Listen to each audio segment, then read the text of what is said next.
Halo semua, perkenalkan nama saya Fani Gracia Purba dengan NIM 1001181826035, jurusan Administrasi Kebijakan Kesehatan di Fakultas Kesehatan Masyarakat. Jadi kali ini saya akan menjelaskan mengenai materi pembelajaran manajemen logistik yang mana salah satunya itu penyimpanan barang-barang logistik. Meskipun dalam segala proses manajemen logistik ini sangat penting, perlu juga kita untuk mengetahui bagaimana sih cara penyimpanan obat-obatan dan barang yang tepat. Adapun dengan dosen pengampu Ibu Siti Halimatul Munawwaroh SKM MKM serta pembuatan video ini ditujukan untuk memenuhi nilai mata kuliah manajemen logistik sebagai bentuk perbaikan dan penambahan nilai. Sebelum kita membahas mengenai penyimpanan manajemen logistik, yang mana akan menjelaskan tentang pengolahannya, fungsi, tujuan, serta faktor yang perlu diperhatikan dalam penyimpanan barang yang sesuai dengan standar operasional atau SOP dan beberapa penjelasan lainnya. Terlebih dahulu, perlu mengetahui apa itu manajemen logistik. Jadi manajemen logistik ini adalah suatu penerapan prinsip-prinsip manajemen dalam kegiatan logistik dengan tujuan agar pergerakan personil dan barang dapat dilakukan secara efektif dan efisien. Yang mana hal ini berkaitan dengan suatu rangkaian kegiatan seperti aspek perencanaan, pengadaan, penyimpanan, dan pendistribusian barang dan obat yang hendak dikelola secara optimal untuk menjamin tercapainya ketepatan jumlah, mutu, dan jenis obat. Agar barang dapat sesuai dengan standar operasional atau SOP ini, maka dilakukan suatu bentuk pengoperasionalan, yang mana barang-barang logistik yang berfokus pada pengolahan secara efisien, serta pergerakan dan penyimpanan barang dari perencanaan hingga ke pendistribusian atau barang layak pakai bagi konsumen. Oleh karena itu terdapat sebuah prinsip yang diketahui sebagai 7R atau yang pertama itu right product, memastikan bahwa produk yang digunakan tepat dan tersedia dalam rantai pasok. Yang kedua, right quality, memastikan ketersediaan jumlah barang yang diperlukan. Yang ketiga, right condition, yang mana ini memastikan bahwa produk yang digunakan sesuai, terlindungi, dan terhindar dari perubahan atau kerusakan kondisi selama masa penyimpanan. Dan yang keempat itu ada right place, yang mana ini memastikan bahwa produk berada di tempat dan waktu yang tepat. Dan yang kelima itu ada right time, yang mana ini memastikan bahwa produk tiba tersedia pada waktu yang diinginkan. Yang keenam ada right customer, memastikan bahwa produk sampai ke pelanggan yang benar. Yang ketujuh ada right cost, yang mana ini memastikan bahwa semua kegiatan dalam rantai pasok dilakukan sesuai dengan biaya yang efisien. Kemudian juga ada menurut Permenkes RI nomor 72 tahun 2016 menyatakan bahwa obat harus disimpan dan wadah asli dari pabrik dan dalam hal pengucian atau darurat di mana isi dipindahkan pada wadah lain, maka harus dicegah terjadinya kontaminasi dan harus ditulis informasi yang jelas pada wadah tersebut.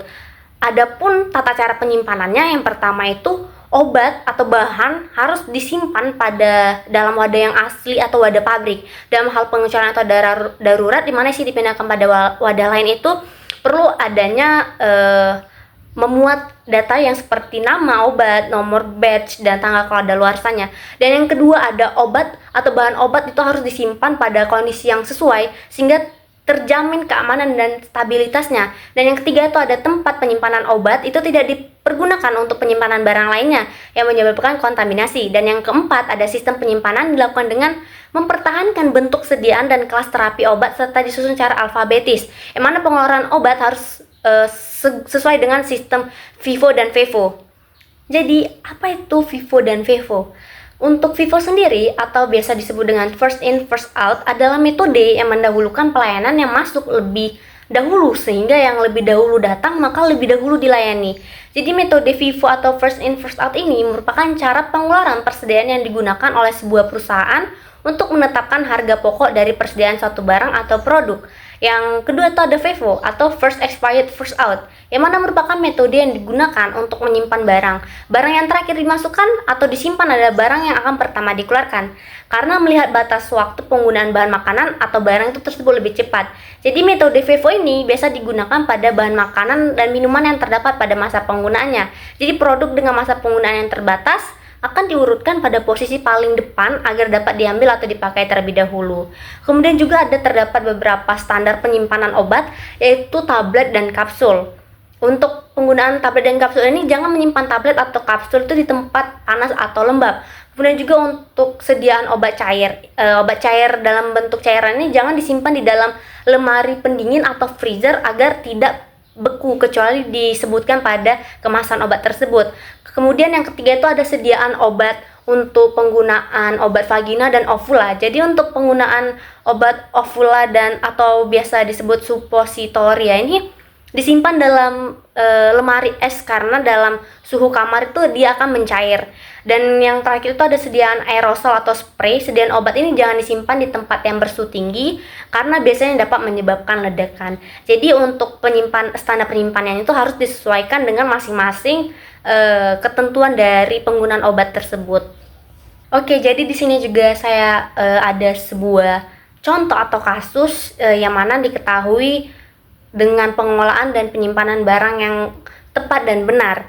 Jadi dengan cara penyimpanan obat yang baik atau biasa disebut dengan CPOB yang menjadi pedoman yang mengacu pada Good Manufacturing Practice atau GMP, yang mana ini juga bertujuan untuk menjamin mutu dan kualitas obat secara konsisten sekaligus memenuhi persyaratan yang telah ditetapkan agar sesuai dengan tujuan penggunaannya.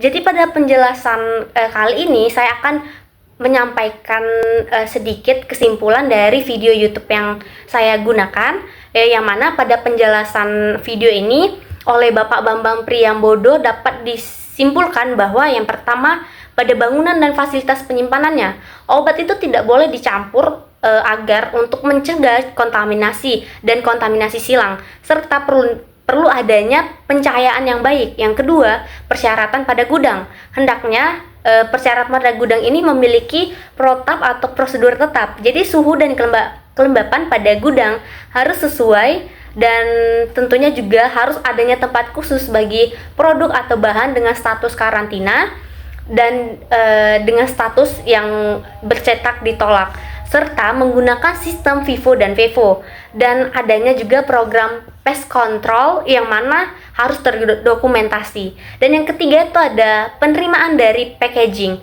yang mana sebelum disimpan perlu dilakukan pemeriksaan jumlah produk yang diterima, kemudian dilakukan penyesuaian tempat seperti obat yang membutuhkan penyimpanan khusus, misalnya itu seperti obat narkotik, psikotropik, dan sebagainya.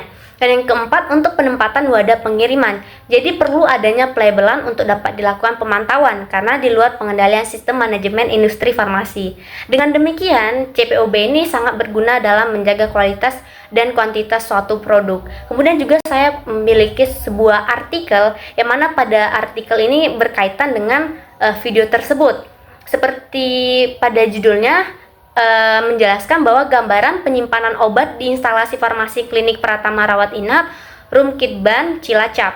Jadi pada artikel ini menjelaskan secara ringkas bagaimana proses yang ada pada klinik tersebut yang sesuai juga dengan video tadi.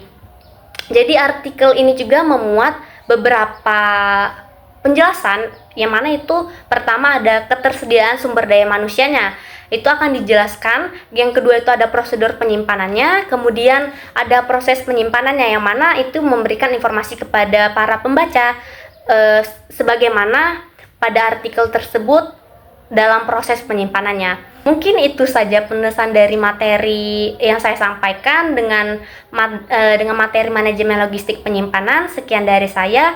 Jika terdapat kata atau penyampaian yang kurang tepat, saya mohon maaf. Terima kasih.